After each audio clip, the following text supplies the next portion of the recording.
අපි කාලා බලමු. අපි මේ බ්‍රෙක්ෆාස්ට් එක හදාගන්නේ කොහොමද කියලා බලමු. ඉස්සෙල්ලාම අපිට ඕන වෙනවා ඉදුණු පළතුරු. මම ගත්තේ කෙසෙලුයි ඉදුණු අඹයි. ඊළඟට අපිට ඕන වෙනවා යෝගට්. ග්‍රීක් යෝගට් තියෙනවා හොඳයි. මං ගත්තේ මේක.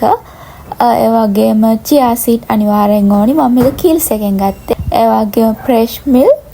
ඒ වගේම oats ගන්න. ඉස්සෙල්ලාම අපි oats ටික හදාගන්න. ඒකට fresh milk දාලා මේකට සීනි ලුණුයි කැමති විදිහට ඇඩ් කරගන්න. ඊට පස්සේ chia seed ටික වතුරකට දානවා. ඊට පස්සේ එතකන් අපි පළතුරු ටික සුද්ධ කරගන්නවා.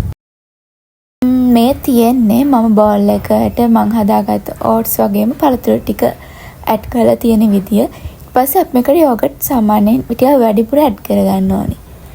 ඊට පස්සේ chia seed දානවා. ඉතින් මෙන්න මේ විදිහට තමයි එන්නේ බ්‍රෙක්ෆාස්ට් එක. ඇත්ත මේක හදාගන්න මාර්ම සිම්පල් ඒ වගේම හරිම ගුණයි. මම මේක ගොඩක් වීඩියෝස් වලින් ඒ වගේම Google එකෙන් ගොඩාක් සර්ච් කරලා තමයි මේ රෙසිපි එක ගත්තේ.